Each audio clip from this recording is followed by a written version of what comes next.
What up, nation? Welcome to another edition of the WiseTake NBA DFS Early Look. CK013 here. You can find me on Twitter at CK_013. And I, of course, am from the WiseTake Nation, which you can find on all the social media platforms listed below or directly at WiseTake.com if you're looking to take your DFS game to the next level. We are a premium DFS content provider as well as a DFS community designed to help make you a better DFS player. Go check us out. Day Pass is available if you want to try the content out. $2.50 all it costs.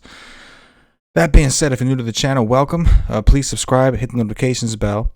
You came to the right place if you're looking for free DFS content here on YouTube, on Podbean, on iTunes, all the different platforms that we are on, and we appreciate that. So hit the like button. Well, I guess you could watch the video and decide if you want to hit the like button, but the likes really help us out, allow us to continue to do what we do, allow us to continue to put out free content on all these platforms. And leave us some comments, man. The comments have been awesome. I've been trying to respond to as many as possible, but I appreciate it, and I look forward to interacting with you all, hearing what your thoughts are on the show, hearing what your thoughts are on the slate. How did your night go? Everything. So, drop some comments. All right, we're going to jump in. We have 9 games to get through. We're going to start things off with Toronto and Washington. One of the marquee games, I would think, off gate. I mean, there's always that blowout potential with Washington, which is crazy to say when you got Bradley Beal and Russell Westbrook on the same team, but that's been what it is. Now, Toronto has not been exactly killing it. So as of right now, I know it's the first game, and the first game usually has inflated ownership, but this looks like a pretty juicy game. Right out the gate, Russell Westbrook is 8,400. He's got to be popular. I know he hasn't really played over 30 minutes in 2 straight games. Both games he's been a part of recently have been blowouts, right? Against Miami, 95-122. Against Charlotte, 97-119. So I think if the game is close, and again, this team has played a lot of close games, I don't see how you don't lock in Russell Westbrook at 8,400, at least on DraftKings. 9.7 on FanDuel. You could, if you weren't to go that route, it would be totally understandable. I mean, in general, just looking at the pricing, it does look like for the most part, outside of maybe a Kyle Lowry, maybe a Norman Powell, depending on the status of OG. This game, at least on the Toronto side, is way more playable. I'm really on both on DraftKings. You see Beal is 10.6 over here. Beal is 9.3 over there. Even Fred VanVleet is 9.3, and he has been, and he's been very good. He's 8.6, a little bit more within reach. But Westbrook looks like one of the locks, at least in cash games on DraftKings for sure.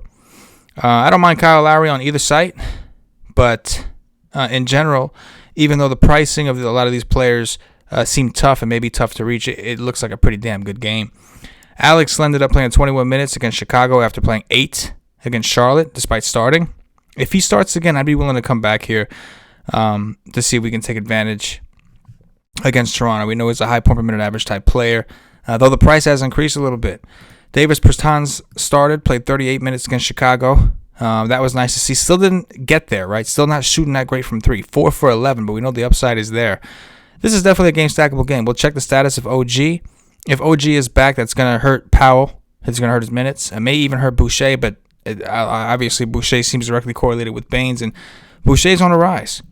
He's on the rise. 29 minutes, 33 minutes, 27 minutes, so he's in that zone where it might be a good idea for us to keep playing him. And even on FanDuel, he's 6K. He's within reach. Hachimura's price has come up, but he's also been very good. Or at least he had a good game. I don't know. Very good maybe is an exaggeration. But definitely a game that we expect to see ownership, and rightfully so. Now, I'm curious to see what the ownership looks like, because a lot of these prices, especially on the Toronto side, are inflated. Siakam is 9.4. On FanDuel, VanVleet is 9.3. Even 8.6 and 8.3 for these players on a 9-game slate. Is kind of steep. So I'm curious to see what the ownership looks like. But I can tell you that Russell Westbrook will be very popular. At least he should be on DraftKings. Next up, Atlanta-Dallas. Another good game. Okay, so this is the kind of day it's going to be. Luka Doncic and Trae Young, both fine. I think that Doncic's, anytime he's under 11 on FanDuel, you can take advantage of that. He's a better play always on DraftKings because of the triple-doubles, double-doubles. You don't get penalized for turnovers as much. But still a good play, obviously, against Atlanta. Trae Young's price on DraftKings is appealing. Remember, you get a little extra on DraftKings for 3-pointers, so I can do that. Porzingis coming off of a ceiling smash fest. Clint Capella's only 8,300 on FanDuel, 86 on DraftKings. Dallas has been getting smoked by centers. You can see the last time he played Dallas, played 29 minutes, did double-double, went for 40 FanDuel points. Probably a little bit more on DraftKings, right? No, 39. Okay.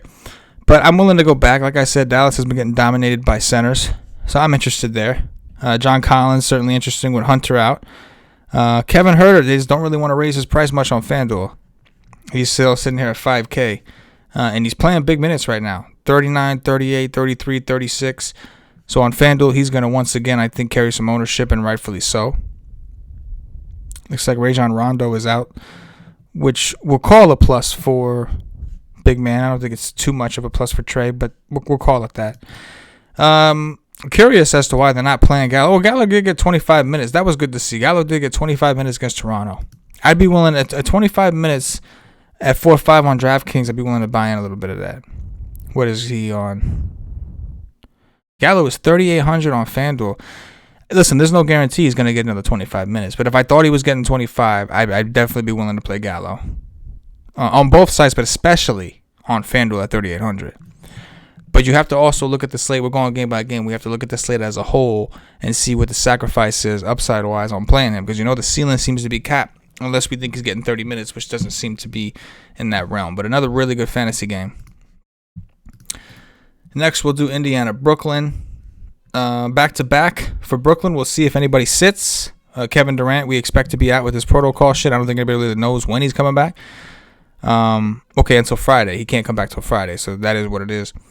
Brogdon's 7-4 and 7-2. I know he's been playing shitty, but his price has gotten really low. He's been really bad, but his price has gotten really, really low. I think we have to consider him on both sides. It's a really good spot for Domantas Sabonis as well, especially without KD. Listen, teams just go nuts against Brooklyn.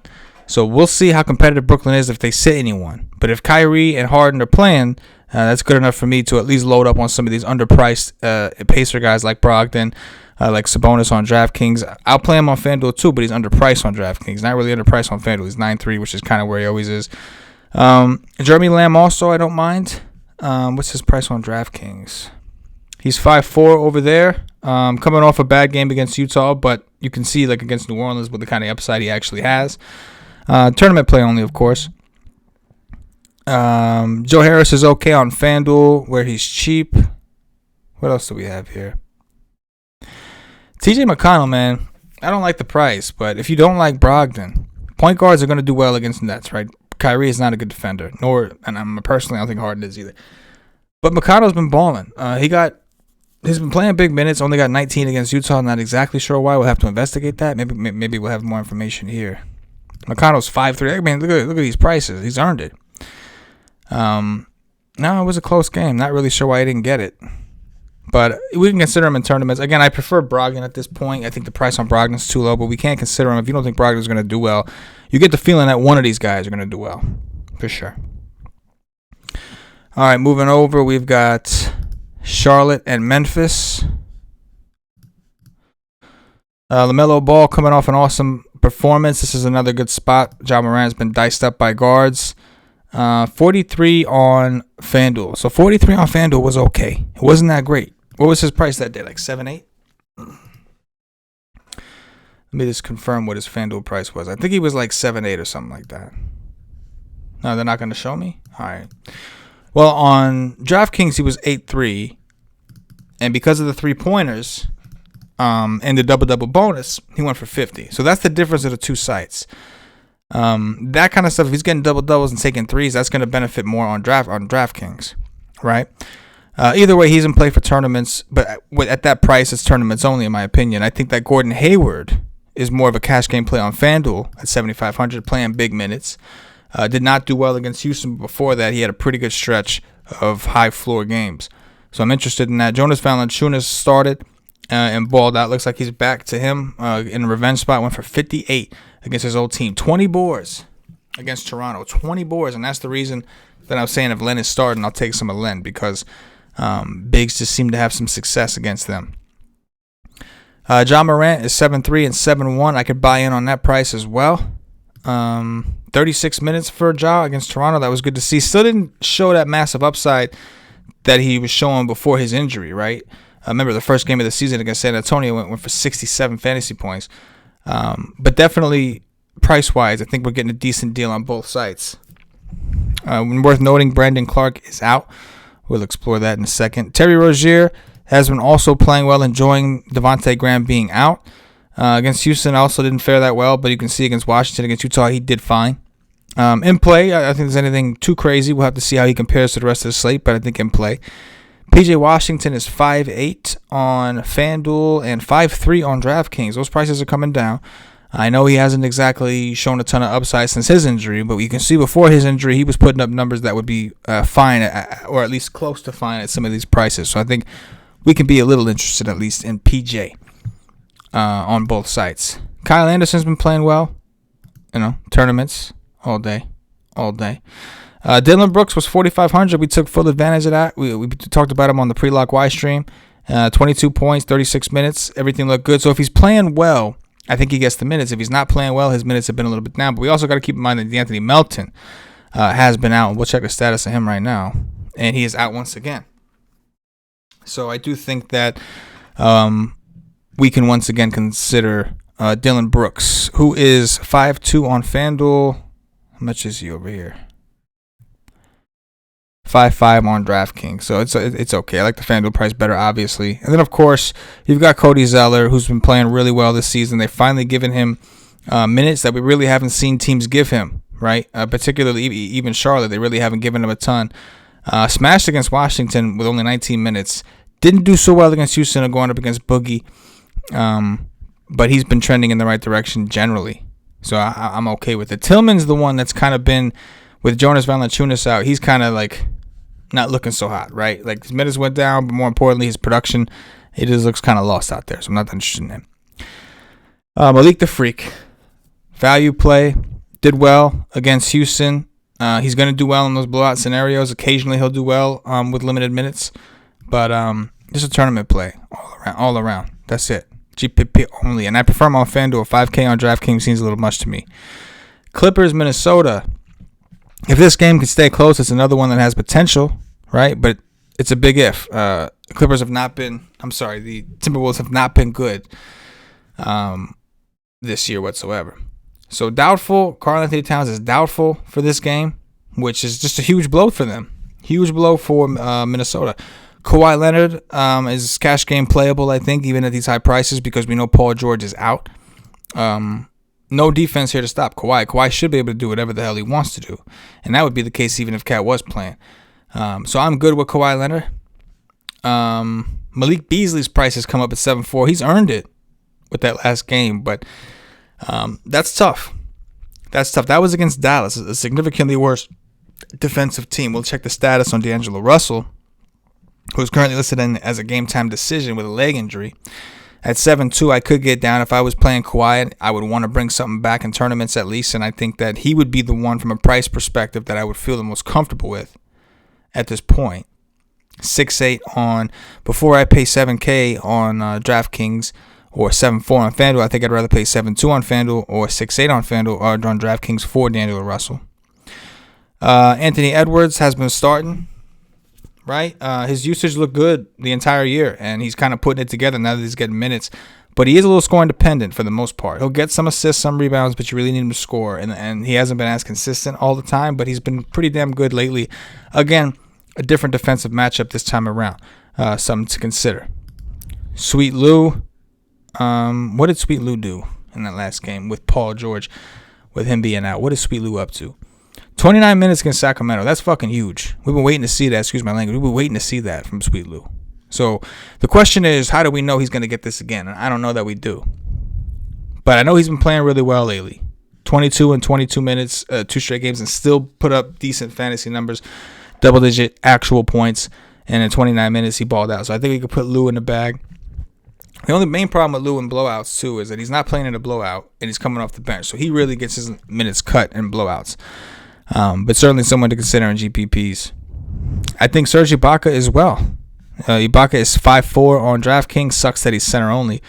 On FanDuel, only the minutes are kind of inconsistent, but it's a smash spot. Centers have destroyed these guys. So if you're not playing Ibaka, maybe you have some interest in Zubac. Zubac 5.1 and 5.5. So you're not necessarily getting a phenomenal price discount here, but the centers have been just slicing these guys up. And Zubac's been playing 2 out of 3 games. Have been playing over 25 minutes a pop. I think Naz Reid is fine for tournaments as well, assuming that Cat does in fact miss. He's another one that's shown upside in the right spots, and he's got a really low floor, tournament only, especially at these prices. We'll take a look at Reggie Jackson. 30 minutes for Reggie against Sacramento. That was good to see. With PG out, we expect him to do a little bit more. The price is low. Matchup is fine. I can get behind some of that. Marcus Morris. His minutes have been fine. Just the production hasn't quite been there. There's some interesting plays. Again, the problem is the potential for the blowout. And if there is a blowout, if you're definitely thinking it's a blowout, I know Paulie's really high on this kid, then maybe you consider Jalen Noel, who in 20 minutes just went off against Dallas. But again, that's blowout type shit only. This is not getting enough minutes on the reg. At least not to play heavy. You could play him some. New Orleans and Chicago, it's a back-to-back for New Orleans. Zach LaVine's price is pretty high on FanDuel at 9.3, 9K on DraftKings. It's high on both sides. I'm okay with Ingram. I think Zion's in a really good spot. The back-to-back scares me a little bit, but size has destroyed Chicago. I think Lonzo's fine. Kobe White, I'll continue to play Kobe White on FanDuel at 5.6. He has not been phenomenal. He's actually earned this price tag if you look at what he's been doing. But I'll still give him some shots at 5.6. I just think that the ceiling compared to the price over there is just a little bit too low. How much is he on DraftKings? Let's take a look. See 6.2 on DraftKings. DraftKings has a hard time putting him under 6, even though he's kind of earned that. They just don't seem to want to do it a ton. Patrick Williams remains cheap on FanDuel at 4.4. He's 5.5 on DraftKings. But on FanDuel, after having a dud against Washington, it remains cheap. I'm totally fine getting some exposure to him after some rest. And Denzel Valentine's only 4.4. We've seen he's the volatile one. If he's not playing well, he won't get 36 minutes every time like he did against Orlando. You can see against Washington, he struggled a little bit, only got 27 minutes. But I think we can consider him at least. DraftKings at 5.3, I don't think a ton of people are going to play him. So you'll get him at low ownership over there. I do believe. I think Satoransky's been playing really well also. All right. He's been playing fairly well. Really well is probably an exaggeration. Garrett Temple's really cheap on FanDuel, 3,800. 27 minutes because Washington just didn't do nothing with it. It's tough. But the bigs are in a phenomenal situation for New Orleans. So Steven Adams, Zion Williamson, definitely some guys to keep an eye on. Not to say that we can't play a Brandon Ingram or a Zach LaVine, but that's the first place I'm looking. I do like Kobe White on FanDuel again. Next up, let me unclick. Cleveland at Denver. Drummond's price has finally come back up a little bit on both sides. Still low to if he was still on Detroit, we'd be flipping and jumping on him at these prices. But based on the minute limitation that we've seen him play for the most part, I did get 36 against Phoenix. Before that, 30, 30, 22, the unpredictability, the pricing does kind of make sense at this point. Jamal Murray is 7K on both sides. I can get behind that in tournaments. Still, I think Will Barton is coming off a pretty good game, right? I think he remains cheap. Willie B, where you at, Willie B? 5.4, I could still play it. Michael Porter Jr., though, 5.7 on DraftKings. He's come down to the range I can play him. 26 minutes, 33 minutes. We know he can do a lot with these minutes. He has not flashed a whole ton outside of the game against Dallas. But we know he's capable of it, and Cleveland is a horrible defensive team, and I think Porter Jr. is a matchup nightmare, I should say, for Cleveland. So I will go back to Michael Porter Jr., especially on FanDuel at 5.2. Will Barton, 38 minutes. Look at the minutes, 37, 36, 37, 38. I still think he's in cash game consideration, even though he's demonstrated a floor lower than I'm comfortable with. Again, another matchup that's just pretty solid. But those are my favorites. We'll move it on to OKC and the Lakers, a rematch from the overtime game the other night. AD didn't play. He's a game-time decision. LeBron James also questionable. Shai Gilgeous-Alexander is out. That we know. So that's going to open things up for the OKC side. Darius Bazley played extremely well in their last game, which did go to overtime. I think he's definitely in play. But we know Roby is back now. So Roby could start at the 4. They could move Bazley up to the 3. He's been pretty diverse. They played him at the 3, 4, and 5 so far this season based off injuries. Al Horford's usage should increase. With Shai Gilgeous-Alexander there, Horford didn't have to do a whole ton, but we have seen Horford play well when SGA has been out. So I think we can consider him in tournaments as well. Dennis Schroeder's coming off a really good game in a revenge spot. Kyle Kuzma only if AD is out, right? The price is elevated. We talked about Roby. He's $5K on FanDuel. FanDuel kind of got with it, didn't want to give that away. But he's only $3,700 on DraftKings, so that's going to be a DraftKings only type play. I think Kenrich Williams, $4,500 will be in play on FanDuel as well. How much is Kenrich? $4,700 on DraftKings is okay. But we're going to look to our star. Dortz is pretty cheap. I mean, he don't do a whole ton, though. 4-4 and 4-2. 4-3, excuse me. He just don't do a whole ton. But my boy Hamidou Diallo, right? That's where I'm going. 6'5". Started last game, had a slow start and still rebounded and came back to put up big numbers. And now I would imagine he's going to play a lot of minutes. No Maladon, no Shai Gilgeous-Alexander. I think he's going to get a ton of point guard minutes. So I love Hamidou Diallo for sure. Absolutely. But the OKC side, a team will have to pay attention to, a team that I think we'll have to weigh our options on and strongly consider. Meanwhile, the Lakers side is really going to depend on the injury situation of LeBron and AD. If everybody's healthy, I could see AD doing some work here. LeBron did last time, but again, AD was out, so the usage was higher. But I think Anthony Davis under 10K in this spot could be interesting. But we'll have to see what the news looks like. Milwaukee Phoenix, last game here. It's a great spot for Giannis. I think he could really do work. Drew Holiday is out. Chris Middleton, they really didn't move Chris Middleton's price enough on FanDuel. I think.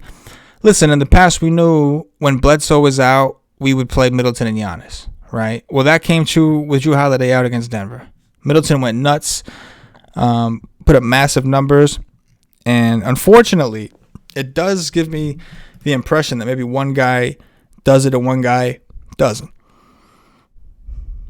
And we'll have to see who's in or out for Phoenix. I think Giannis has the better matchup in this one, but obviously Middleton looks like the better value for the price. But I do think this is a pretty interesting Giannis spot. We'll have to consider them both. I think that Middleton is cash game viable and Giannis is cash game viable on FanDuel. On DraftKings, we'll have to take a look at the slate as a whole. Devin Booker's been playing really well on FanDuel. He's only 7-7. We'll have to check the status of Chris Paul, who missed the last game. If Paul's in, I'm good with Paul. Remember, they played Bryn Forbes. Bryn Forbes started for Drew Holiday. That's a big difference in terms of defense. That's a big plus for Chris Paul if it's Bryn Forbes again. Speaking of Bryn Forbes, 4,200 on FanDuel. What did he do? Went for 21 and 25 minutes. Not bad. DJ Augustine played a lot of minutes. Didn't do shit. If he had he done a little something, I would have been in better shape. But not bad. 3,800 on DraftKings. He's cheap. But this is definitely a late night hammer. It's something you're going to want a piece of, I think. Jay Crowder's only 4,200 if he plays. He's going to have his hands full. But if he plays, he's cheap. If Paul were to miss, we saw Etuan Moore got the start, played 39 minutes against Cleveland, went for 30. Kind of interesting. But this is a game to pay attention to on both sides. These late games are just OKC, Lakers, Milwaukee, Phoenix. Get some exposure to it. We have some fireworks in the beginning. Toronto, Washington, Atlanta, Dallas, even Charlotte, Memphis, you could argue. But I would try to make sure to get some exposure to these late night hammer games. And we'll do more research throughout the day. And don't forget to check us out, our pre-lock live stream. We do it Monday through Friday for WiseTake Nation subscribers at wisetake.com. Day Pass does get you access to the show. We go 45 minutes prior to lock, take you on to lock, do a quick breakdown. Talk about our exposures while we build our teams and everything like that. And that's just one of the pieces. You get our projections, cheat sheets, Paulie D's fast break, my core plays, everything. So again, it's an early look. That's what we see initially. We'll see how the news breaks. Please hit the like button on your way out. Leave some comments. Give me some feedback. I appreciate y'all. For myself, the entire WiseTake Nation, as always, good luck.